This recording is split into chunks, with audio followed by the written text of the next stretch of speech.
Bonji Vacorja. Hi, everybody. Eimear Burke here. Welcome to another Fireside Chat. And this is Fireside Chat 175, where I'm in conversation with a member of the Order of Bards, Ovates, and Druids. So, Battle Nachtín a Bealtaine Díobh go léir, the blessings of Bealtaine to you all, for those of you who are up in the top part of the world, and Samhain blessings to all those in the Southern Hemisphere. So, as is customary, I start with a prayer for peace.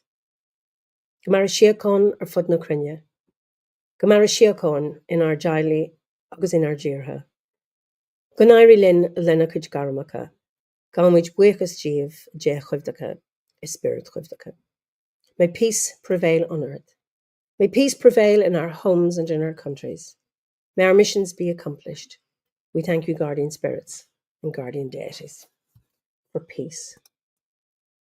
As the fever of day calms towards twilight, may all that is strained in us come to ease. We pray for all who suffered violence today. May an unexpected serenity surprise them. For those who risk their lives each day for peace, may their hearts glimpse providence at the heart of history. That those who make riches from violence and war might hear in their dreams the cries of the lost. That we might see through our fear of each other a new vision to heal our fatal attraction to aggression. That those who enjoy the privilege of peace might not forget their tormented brothers and sisters. That the wolf might lie down with the lamb. That our swords be beaten into plowshares, and no hurt or harm be done anywhere along the holy mountain, with thanks to John O'Donoghue. So you're all very welcome. Forgive my hoarseness. Just let me see where people are from. Is a great name. Octavius Cutty Blackbriar from the land of the Algonquin and Ho Chunk in northern, is that Illinois, USA? Very welcome. Belgium, hi. Stuttgart, Plattsburgh, New York. Where are people from? That's great to see you all. And then there's New Zealand. There's Lloyd from New zealand. Lovely to see you all. So, Penzance, West Cornwall, lovely.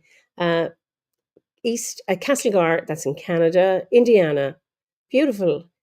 Hi from New York, the land of the Matin Acock, beautiful.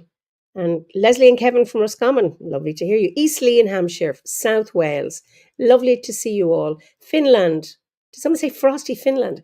It's cloudy here, but I can still see the sun, and it's nice.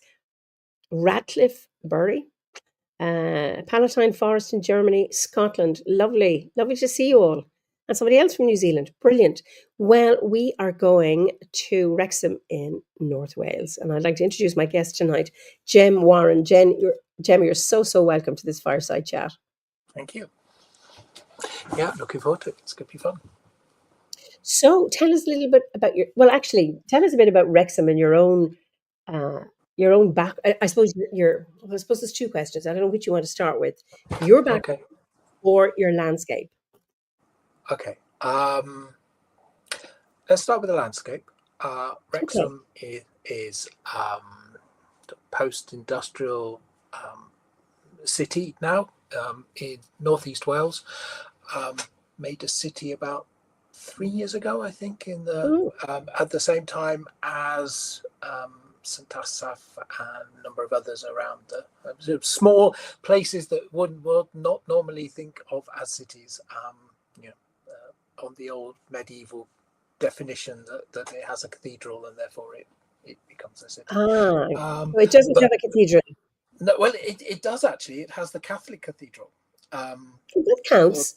We have in Kilkenny two cathedrals, Church of Ireland and Catholic, but it's a tiny.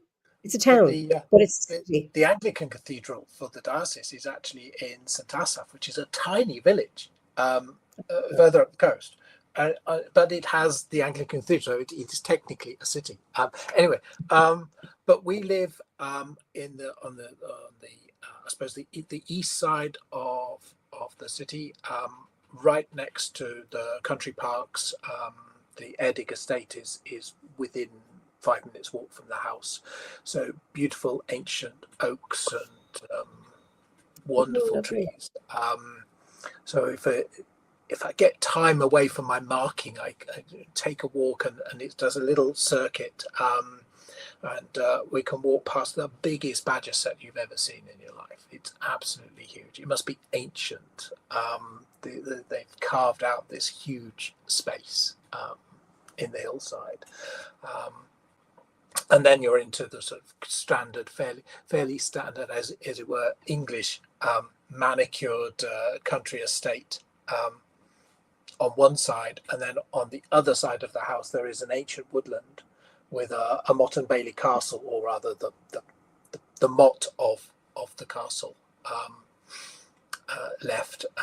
But again, some beautiful ancient Welsh scrub oaks and old trees. Yeah, that's a beautiful place to go. Get the Merlin app out on the phone, and you can hear this cacophony of birdsong, and it's saying, oh yeah, usually about 20 different species. You can't see them, you never see them, which is really disappointing as a photographer. I really want to be there with my camera and taking pictures, but yeah, don't often get them. But we have tree creepers and all sorts in there, which is good fun. Beautiful. Yeah, no, And it's tell me, is Wrexham an English name? Saxon? Is it a Welsh name? No. And what does it mean?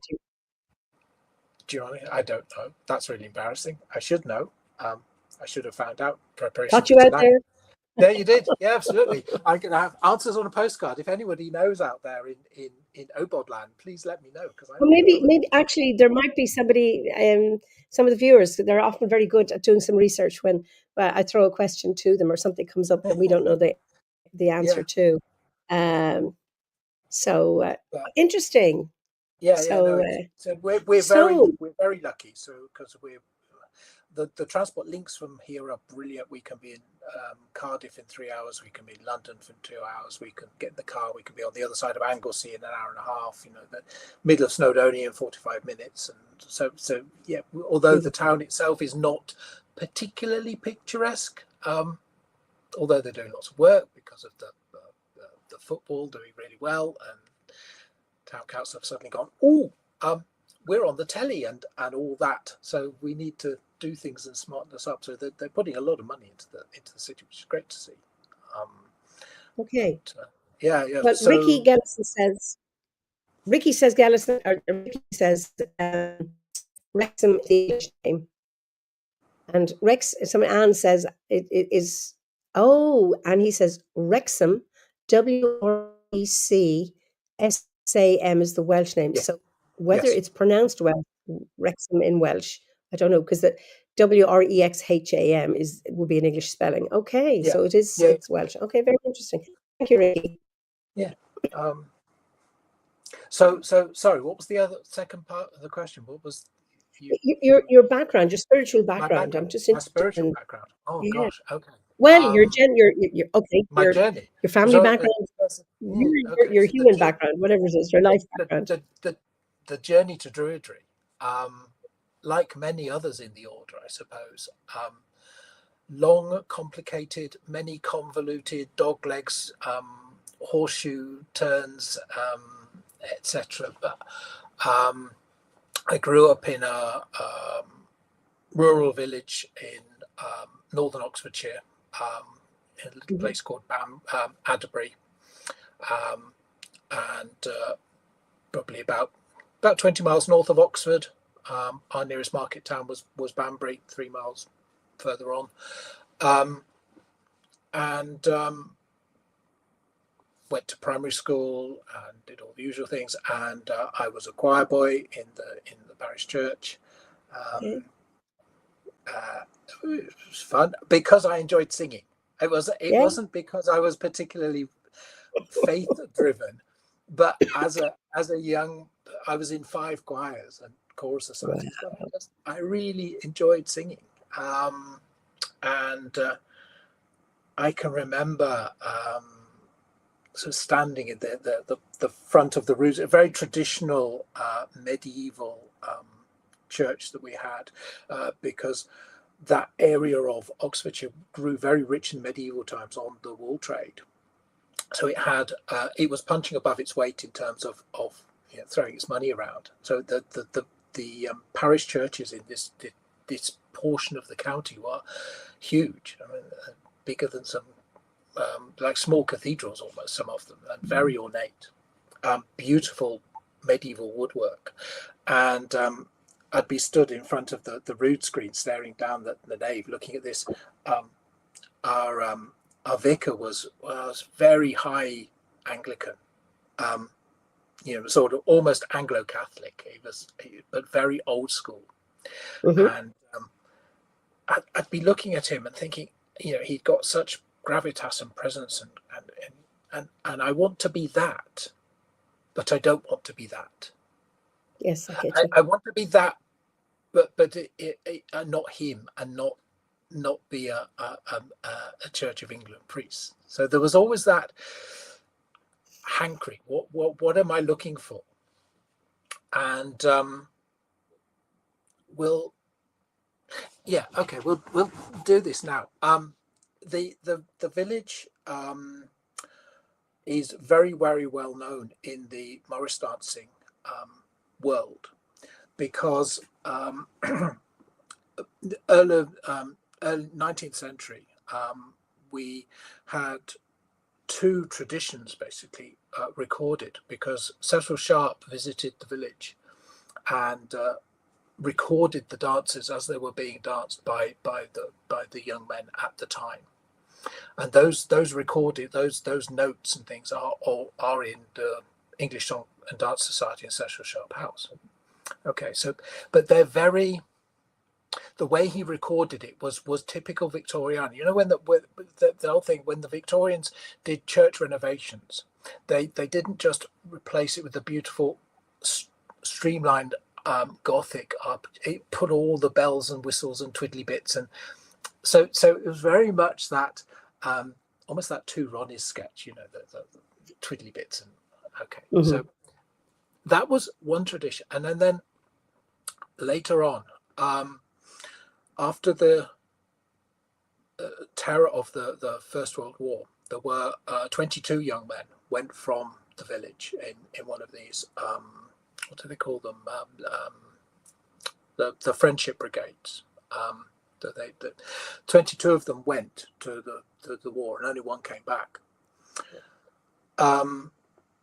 And about 30 or 40 years after he'd returned from the war, one of the lady of the manor, Janet Blunt, decided that if she didn't record the dances, they would be gone, because and so this second tradition emerged, which is based on the memories of this old boy in his 80s who hadn't danced them for 40 years. But it's very simple, straightforward, and because they are exactly the dances he remembered. And so you've got these two traditions, both recorded in Cecil Sharp House. And I was recruited at primary school to join the second of those. So we learned, it wasn't nice and twee and taps, and it was almost battle Morris, that if you weren't breaking sticks at the end of a set, that you weren't doing it properly. And we would have this thing of going out every season and collecting the green willow sticks. And so by the end, we'd only have half of them left by the end of the dancing season. But I was doing that from age 7, I suppose. And it was a big part of my childhood, was both singing and Morris. And then life gets in the way. You go to college, and different things slip by the wayside. And so I started to look at, but not with any great seriousness, and without any real sense of direction, but knowing that I was searching for something. So I picked up books on Buddhism. I picked up books on the I Ching, on runes, everyone remembers pastimes, and I'm sure they'll if they're honest, they'll admit to having Ralph Blum's thing of rune sets and the little book of runes, and then we find out later on that actually, oh no, it was all personal notices, and there was no actual basis in the whole runic tradition with that, and that's fine. But I did. Well, that's. We will go down a number of rabbit holes, I'm sure, this evening. We'll come back to that one because that's really interesting. But yeah, it all sort of, I wouldn't say died on the vine, but other things got in the way.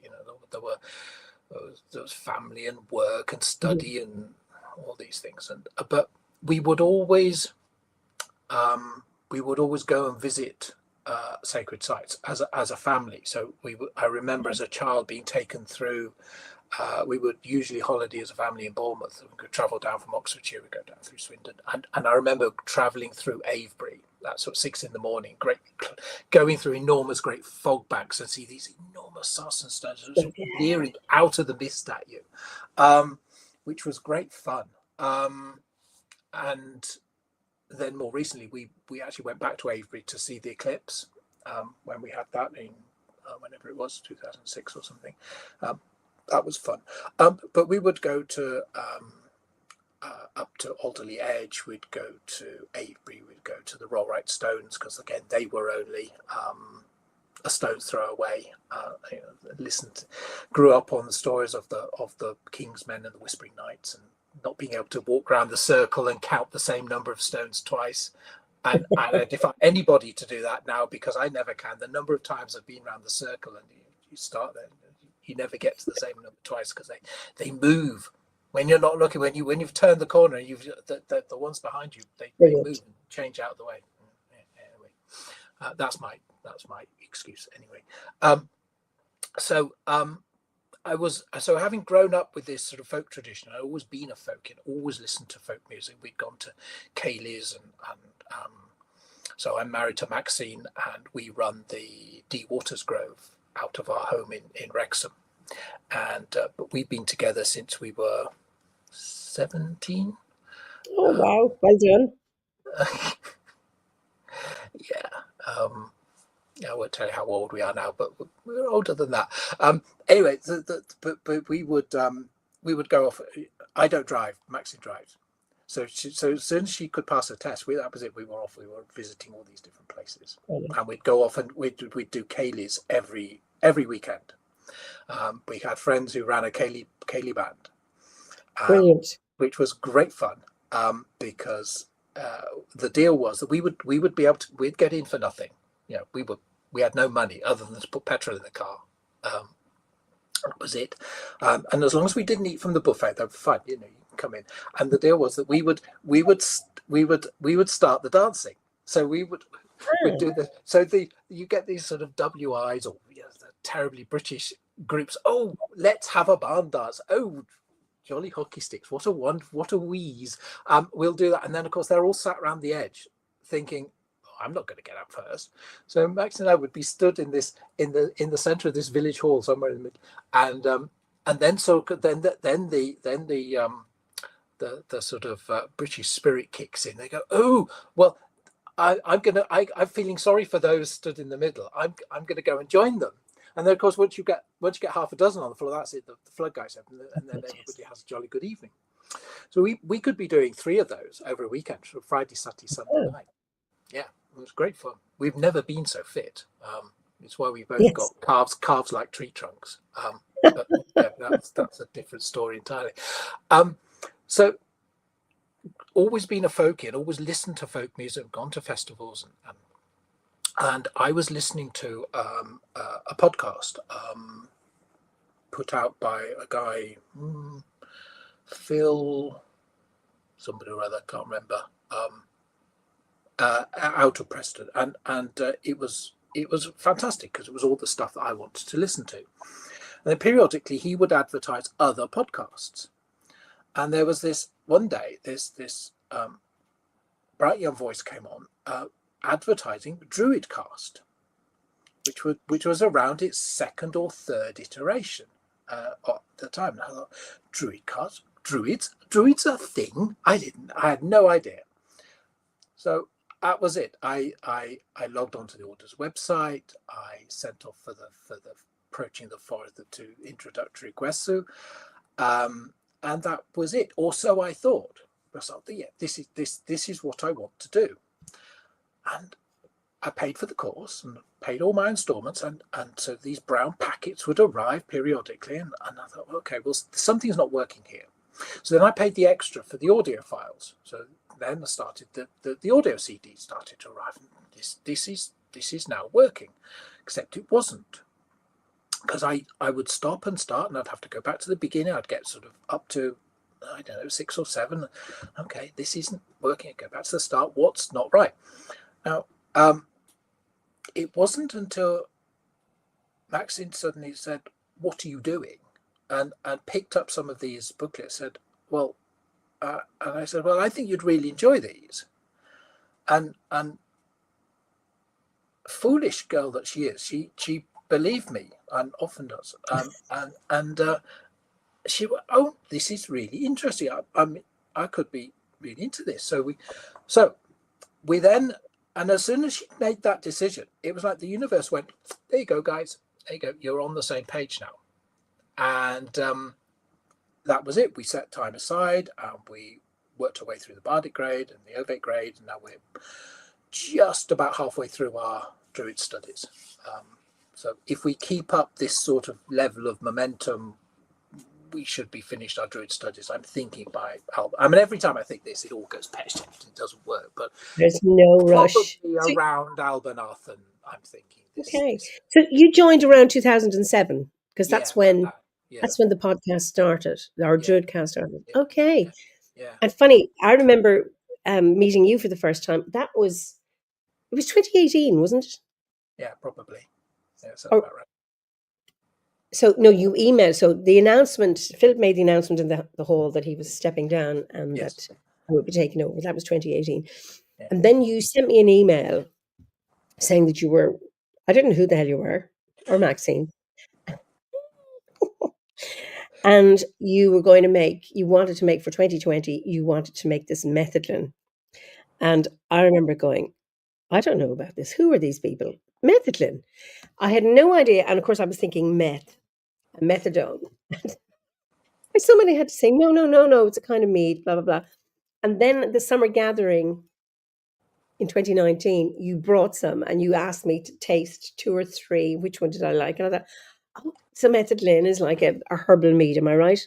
Yeah, basically. Yes, absolutely. And so I was enlightened. Thank you very much. But I remember that my initial reaction and the horror of, what is this? I don't do that kind of stuff. I've just put the recipe in the chat for everyone. There you go. Very good. It hasn't come up yet, but it'll come. So, sometimes there's a bit of a delay. That's so.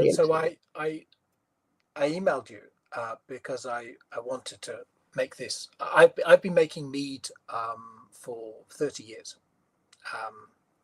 You've put it in the private chat. Okay, I'm just going to. Oh, yeah, okay. Don't worry. It says chat with everyone in the studio. Oh, is that not everybody? All right. Okay. In the studio, it's just you and me. But I have just copied it, and now it's going into the main one. All right. Okay. Yeah. So. No, it's the wrong one. Yep. There we are. Okay. Lovely. Yeah. So I've been making mead for with reasonable degrees of success for about 30 years, because we were medieval and Tudor reenactors for a very long time,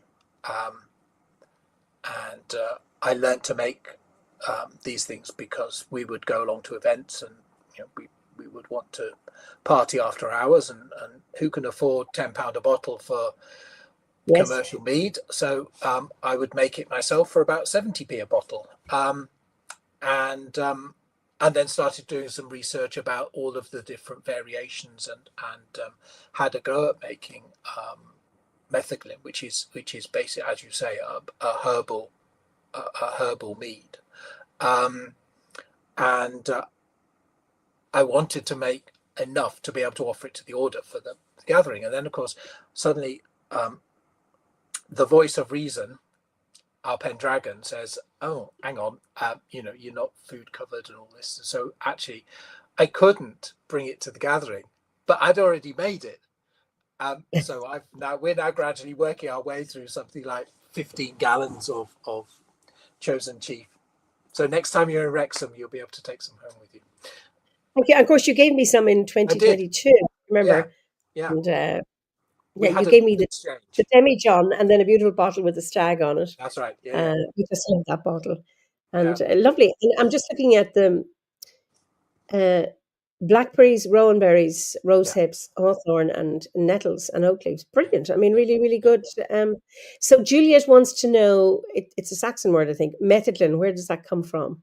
It is a Saxon word. I don't know what the derivation. I dare say Ronald would. I don't. But it's Meth is mead. Okay. Yes, and it's very similar to the Welsh word for mead as well. Meath. Because when we were living in Flint, we renamed our house. It had some hideous 1940s name when we arrived, on Fairview or something. It was ridiculous. So we renamed it as the House of the Mead. Oh, very good. Yeah, Tia Medd, and it's still Tia Medd now.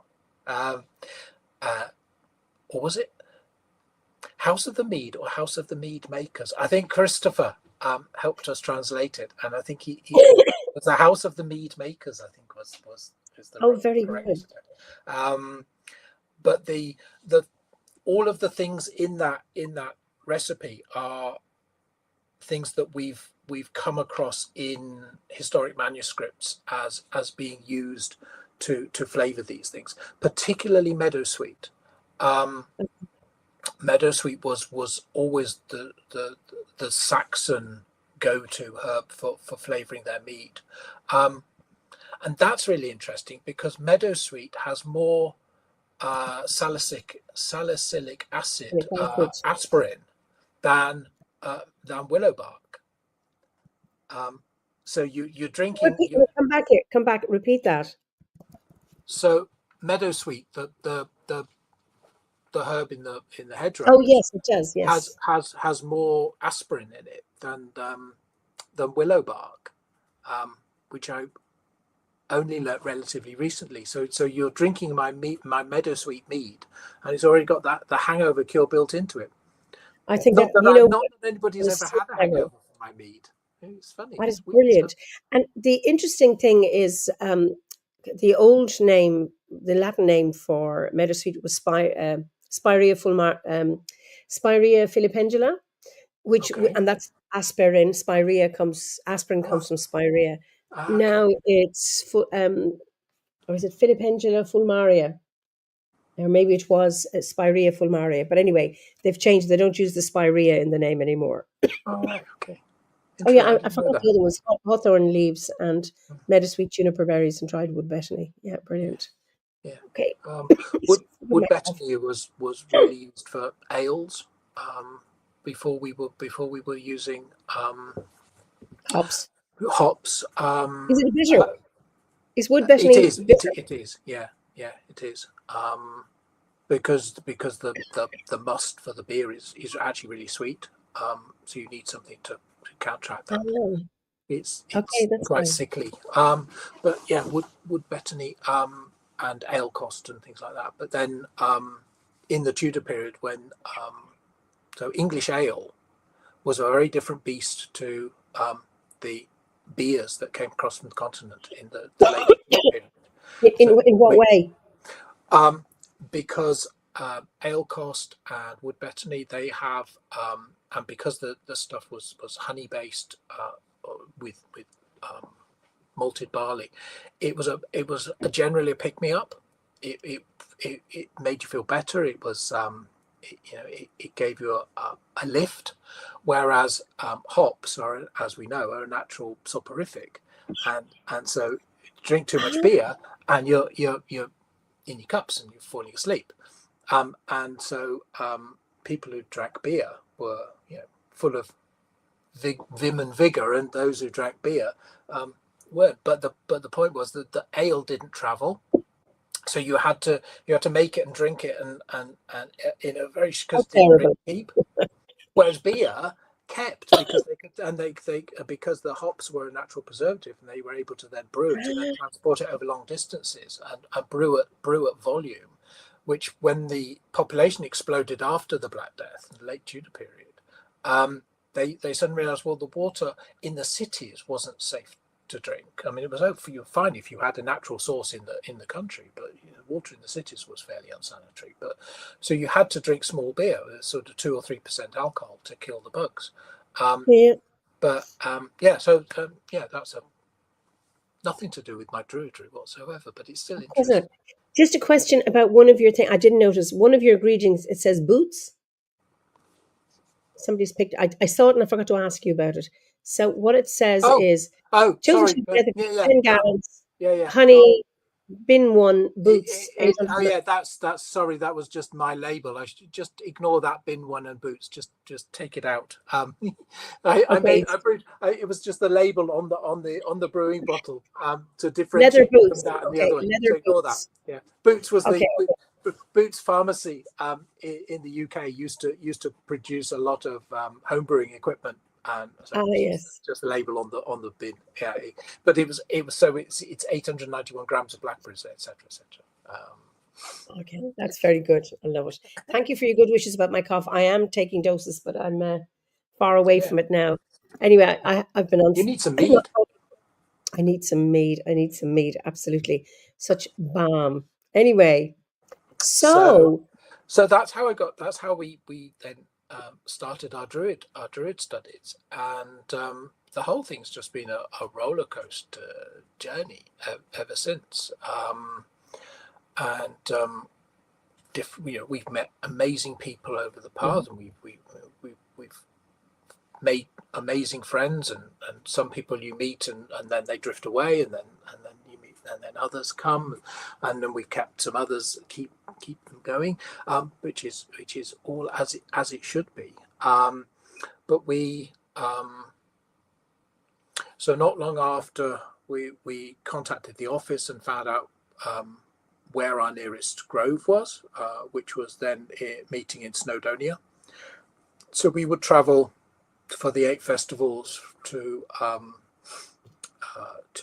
meet with Carol Daly and the team in Snowdonia at her amazing cottage. It was just stunning, and we learnt a lot from Carol and the other members of the Grove.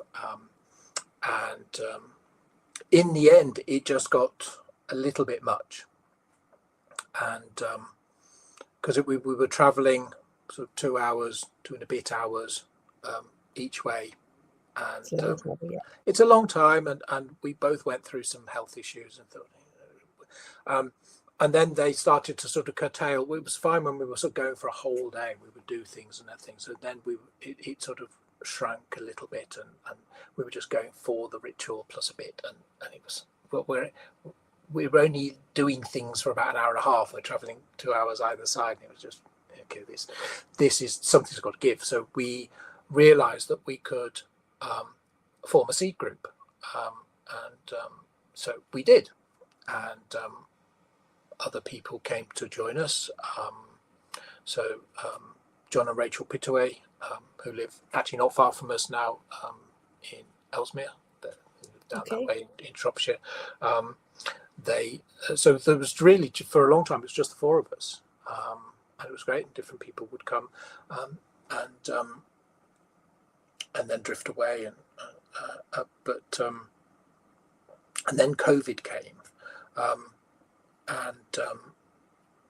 and I think that, well, we certainly learned a lot about ourselves, etc., and I think the order learned a lot during that time, and the transitioning out to doing ceremonies online was we learned how to do it as a grove, and the orders online ceremonies, I think, were a real lifeline for so many.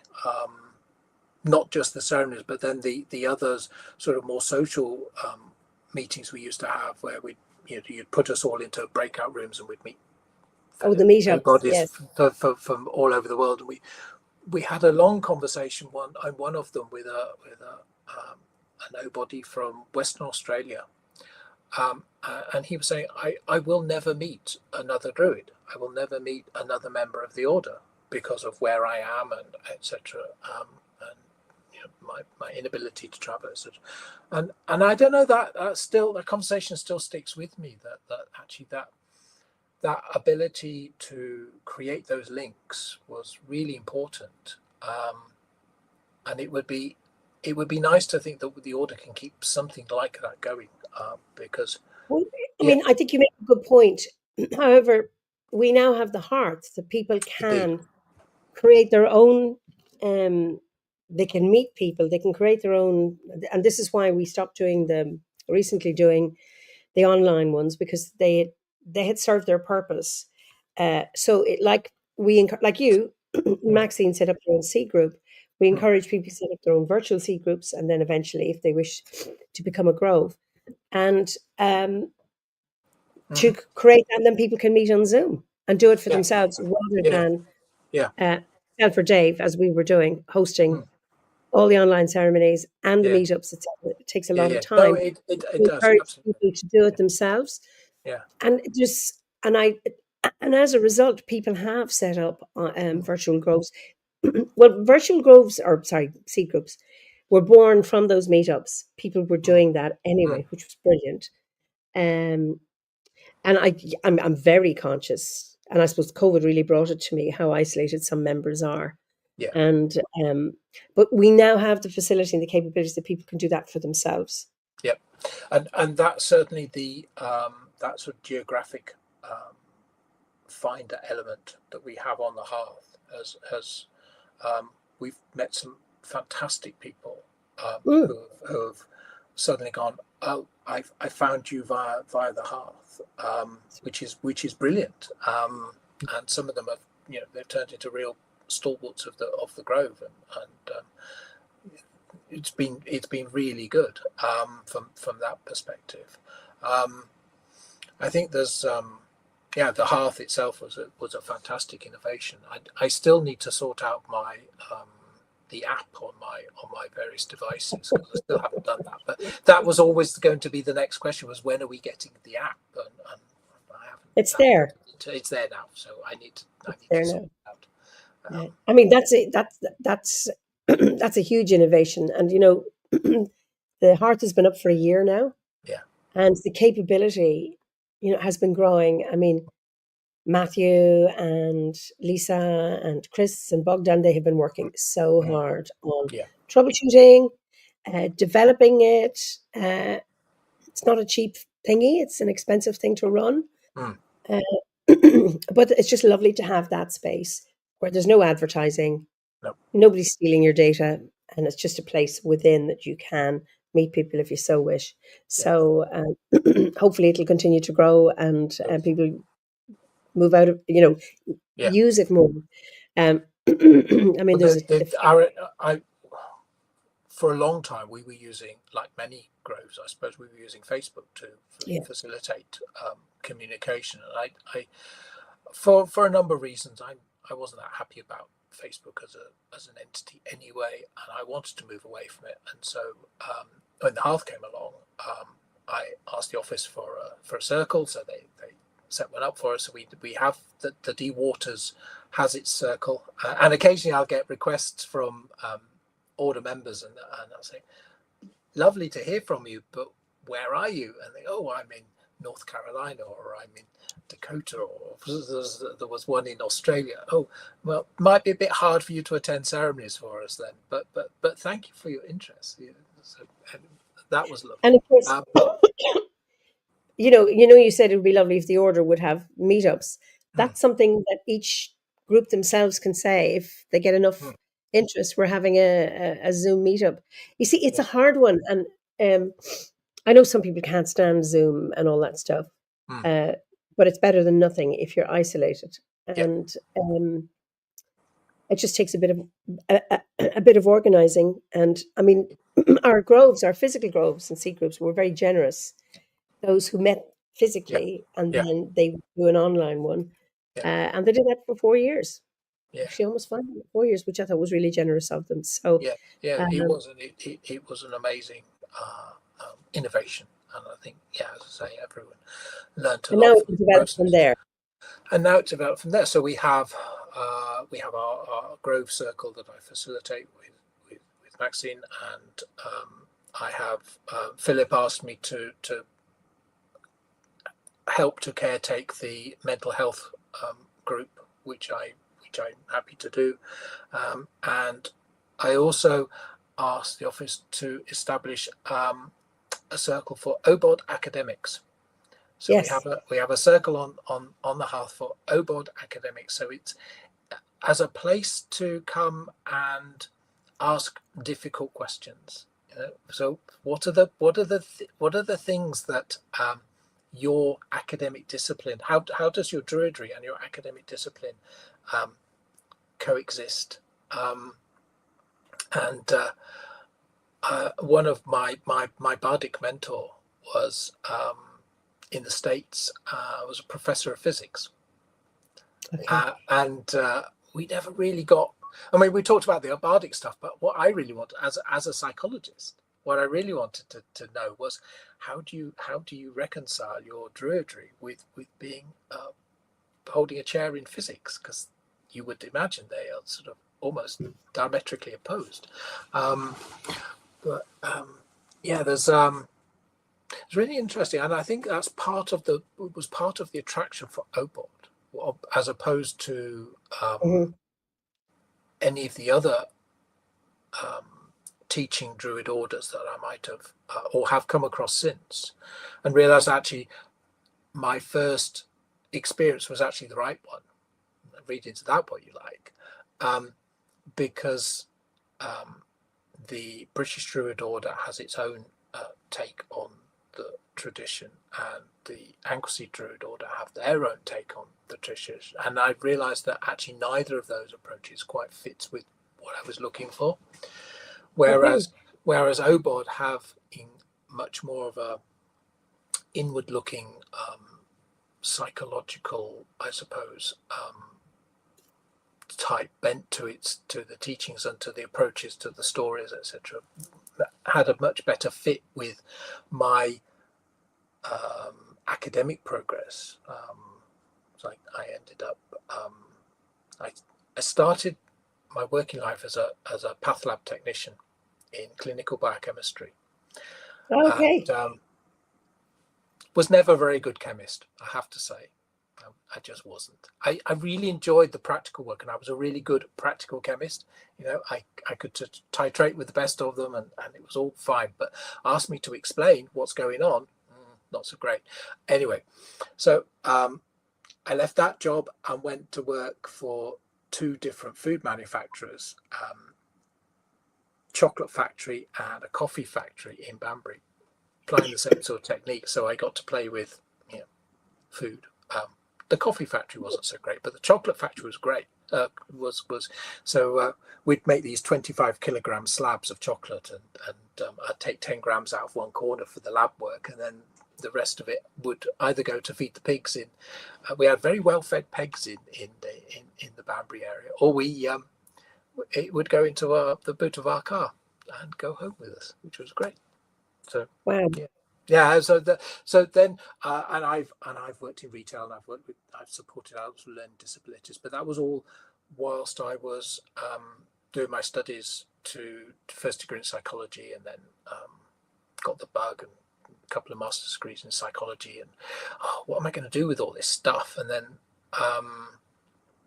got headhunted to come from Oxfordshire up to Chester to work at the university. And out of that came the opportunity to do a funded PhD. Circumstances were absolutely ideal, but I mean, who's going to turn down a completely funded PhD? So, and I could weave it into my daily work, etc. And that was all good. And that's led to other things, but it's always. But then when I discovered Druidry, it was how do I reconcile these two parts of my life because they're both really important to me. So starting to think then about some of the psychological sort of research approaches that we use in the social sciences, but then thinking about, well, how can we apply that to Druidry? Because my PhD was around personal identity and how we conceive ourselves, and yeah, I really want to do some work around that, around this notion of coming home, and so not necessarily conversion as such, but what is it about Druidry, and what is it particularly about the Obod form of Druidry that so many people, you meet them in Glastonbury at the gathering and you swap stories, and eventually there will be that sort of Damascene moment where you suddenly both go, and you the person tells you the revelatory story when they realize that actually Obod Druidry was now their spiritual home, and that was where they needed to be.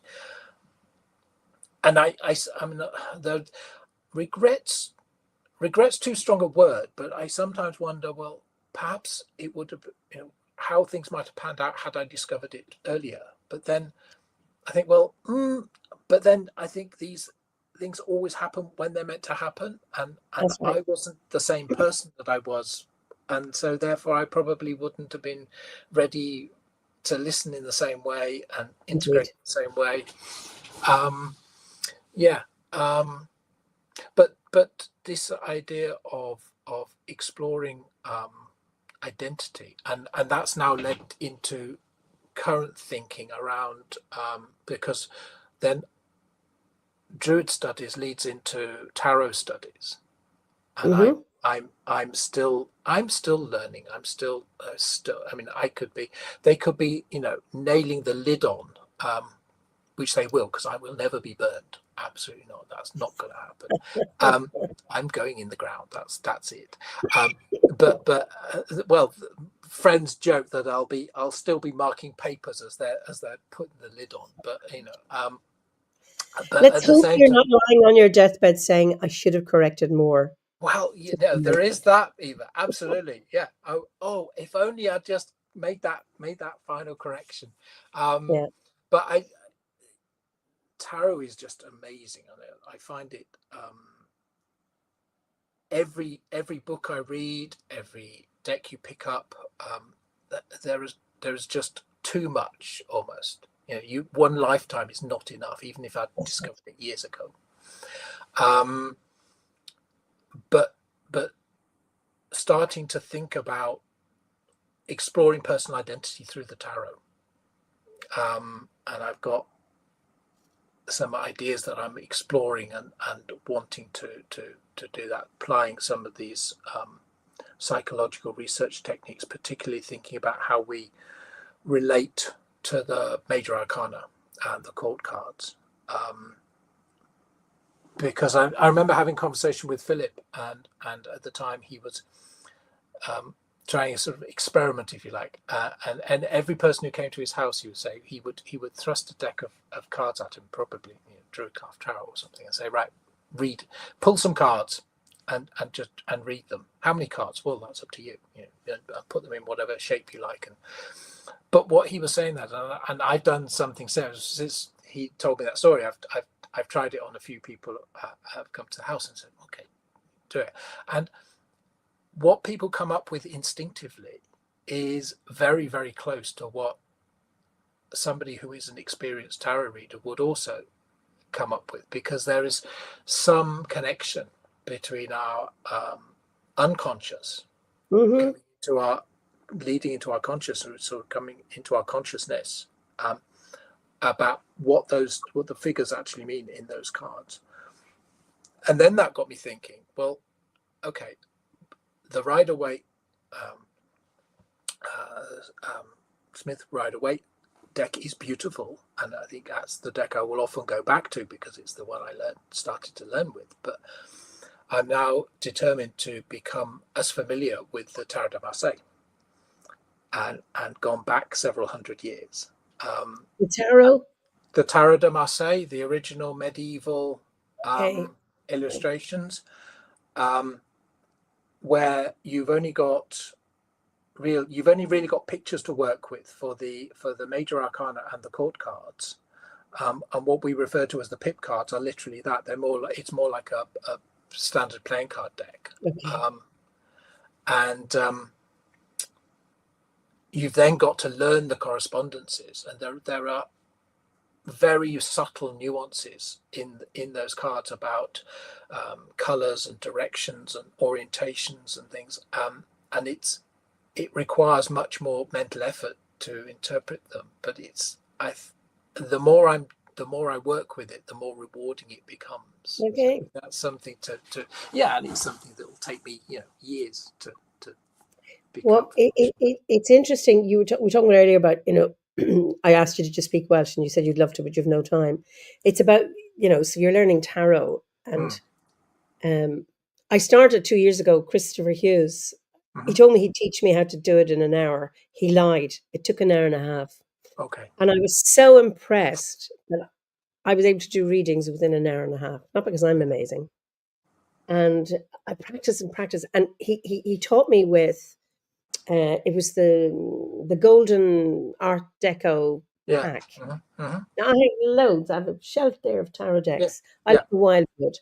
I love Will Worthington's illustrations, and I like the Wildwood one as well. Anyway, but I can't use any other.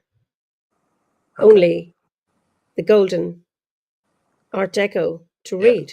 Right. He's ruined it for me. And I was told, you're given a deck. Yeah. You don't buy a deck. But that's the one. He said you can keep that deck, and that's the only one I'm able to read from. Oh, bless.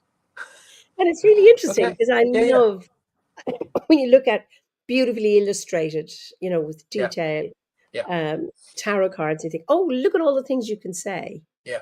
And now, ouch.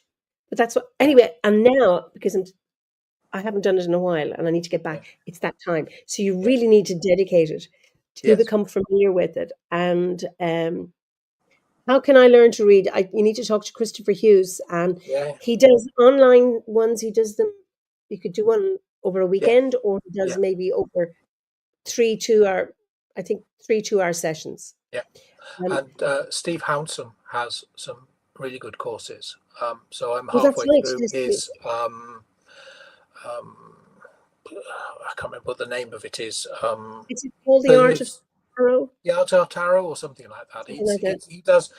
He has 2 courses on the OBOT site. One's Transformation Through Tarot. Okay. That might be this one, and then there's another one which is about the chakras, relating chakras to tarot. So that's it. Transformation Through Tarot. But Steve it's Steve and Philip doing it between that's them. Right. No, I haven't done that one. Good. Yeah. No, it's good. I'm learning a lot from it. But I have, like you, I have a collection of tarot decks, but I will only probably read from 2 or 3, depending on time and so I'll have what they call they recolored the Rider-Waite's, and they put it out as the Radiant Rider-Waite. They just turned the colors up 2 or 3 notches, but they are lovely. And then I have a few years ago we were in Tintagel, and we re-met an artist there, Peter. I'm not going to attempt to pronounce his surname, but he's Polish, and lots of J's and Z's. And, anyway. Okay. Yeah. And we'd met him years ago on the reenactment circuit when we were doing craft fairs and things, and he would be there selling his pictures of dragons and things. And then he went off and he became big as an artist. Did album covers for big rock metal bands and things. Anyway, he opened this shop in Tintagel. We didn't know it was there. I went in browsing. Had a trip down memory lane, looking at all these amazing pictures of dragons. And in this case, he'd got a Lord of the Rings tarot. And he was saying, it's out of print now. has been out of print for like 20 years at that point. But he'd found about 20 of these sets of cards in an old warehouse that he was in one day, and he bought the lot and said, "Right, that is the last one. You'll never get another one." Okay, that's another story. But then I thought, well, I'm not going to lose this opportunity. It was a bit more than I wanted to. I'd sort of budgeted for, but no, I can't lose the opportunity. And the point of the story is the way he designed each of the cards, because it predates the Peter Jackson films by many decades, and it was all based on the books. And so at the bottom of each card, he's put a little quote from the books, and if you know your books well, which I did at the time, and you put yourself into the sort of emotional state of what Tolkien was describing, that gives you your hook to then read the card.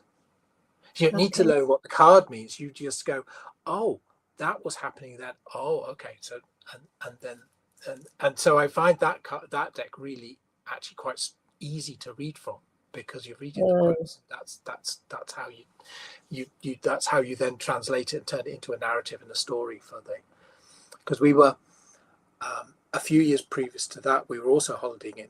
It was so much easier to holiday in Cornwall when we were in Banbury, because it was still a trog, but Oxfordshire to Cornwall was a much easier journey than North Wales to Cornwall. We haven't managed to get that back yet, but we will. We were in the Witchcraft Museum in Boscastle, and the guy was going, oh yes, and we got chatting about dowsing and various other things. I think it must have been around 2007, because I must have just discovered the order at that point. We had a conversation. He said, yes, I've got these dowsing rods, these hand forged dowsing rods, and they're Hamish Miller's dowsing rods. These are the last pair that he ever made. And young, naive, green, bright emerald green fool that I was, I had no idea what he was talking about. I had no idea of the significance of these things, and they weren't expensive. I mean, I think you want about 20 quid for them or something. It was still a lot of money there, but it wasn't ridiculous. And I didn't bother buying them. And it was only then, afterwards, I found out the significance. Oh my God, I missed out on this. Do you want to explain who Hamish Miller is to our viewers? He is he's passed now, I believe, but he was a very leading light in the British dowsing community for a long time, and he was also a blacksmith, and he'd hand forged these beautiful wrought iron dowsing rods. But I then was chatting with somebody from the British Society of Dowsers later on a course that we were on, and he was saying, "Yeah, I know the rods you mean, and I knew Hamish, but actually you'd find, had you bought them, you'd have found them really difficult to use because they were rectangular and they'd sort of sit in the hand, and they wouldn't be able to move, particularly because they had that sort of, when you gripped hold of them, they wouldn't be able to twist and move. So that made me feel slightly better about missing the opportunity. But I'm just starting to get into using pendulum as well now, and starting to teach myself how to use charts with pendulums. I've always shied away from it because of the sort of immediate connotations with sort of Ouija boards and things, and I have absolutely not. It's not what I'm into at all. But the few times I've experimented, practiced on myself, I thought, okay, there is definitely something going on here. So that's another rabbit hole. I think it's wonder. At some point. I just happen to have a pendulum here. I sometimes do it if around, should I take this? It's if to decide choosing between two things. Yeah. But other times, because I can make it move, I can tell it to go whichever way. I can control its movement, so I'm aware if somebody asked me to dowse for them, I said, you ask the question, but don't tell me. I don't want to know it because I don't want to influence it. I'm fascinated with pendulums. Yeah, I think that the whole sort of parapsychology of it is really interesting. And I think because certainly, it must have been on this course we were on. You got the standard response when you're attuning yourself to the weight. Okay, it doesn't matter what it is, the sort of thing on the end of the string. Is show me yes, show me no, and show me maybe. Is the three questions I ask, so I know what's going on. That's interesting because I don't ask the question for maybe. I must do that. That is interesting because sometimes things aren't quite clear. For me, it doesn't matter. Yeah. And also, there's I always ask first, can I ask this question? Can I? May I? Should I? With the three rules, the three questions we were taught that you should always approach. So, can I do this? Do I have the ability to do this? May I do this? Have I got permission of the person to do this? And should I do this? Okay, I'm just going to put that in for people. So, can I do this? Should I? Is that it? Yeah, may I, and then should I? Well, may I? Which is permission. Okay. Yeah. Should I? Yeah. I think that's really interesting. And for me, it doesn't matter what the weight is, or whether it's a crystal or a metal, or even a nut on the end of a string. Yeah. It's always the same. I always a backwards and forwards is always my yes. A clockwise circle is always my no, and the horizontal east to west is always my maybe. Always doesn't matter. Mine's the opposite. Okay. Yeah. Yeah. So it's really, really fascinating. I'm yes. Yeah. So we are coming close to our time, and I know you're a poet, and I think our viewers, they always like a bit of poetry, and no, you do me far too much credit. Okay, only because. Okay, so I what I've written, it's more in the realm of, suppose, creative writing that is poetry, because it doesn't obey any rule. No, but I'd have an image in my head that I tried to translate into strings of words. So the first thing I ever wrote was going back to those early stories about Morris, growing up in the Morris tradition, and it was this idea of Charlie Coleman coming back as the only dancer from the First World War, and the two collections anyway. And I just had this vision of him, the last dancer from the village in the trenches. So waiting, nothing to do but wait. Sign up, they said, your country needs you, they said. No one mentioned the horror or the noise. The guns are silent now. I close my eyes to imagine better times. The pole upright on the green on free May morning. The cool of the church on a Sunday morning. How did that children's rhyme go again? Ah, yes. Atterbury for strength, Bloxham for length, and King Sutton for beauty. I come to my senses again as the guns start again, back to death and destruction. Once more into the breach my dear Morris dancers, once more I hear one of my mates cry. And one by one they fall around me, but somehow I survive. I pray my thanks, wondering what sort of world can survive the carnage around me. And that was all so long ago now, another time, another age. The bells are silent on Whit morning now. No more will I visit all 14 pubs for our gifts from the landlord. But my days are still marked by the ringing of bells. each day of the week a different tune from the church carillon, counting time. My time's almost done, my dancing days are distant memory of better times. But I don't despair that traditions are recorded and others will come to revive what we took for granted. Sounds of bells and sticks and fiddles will be heard again. Dances of Atterbury seen from England to New Zealand, and I'll rest content. Oh my God. I'm almost in tears listening to that.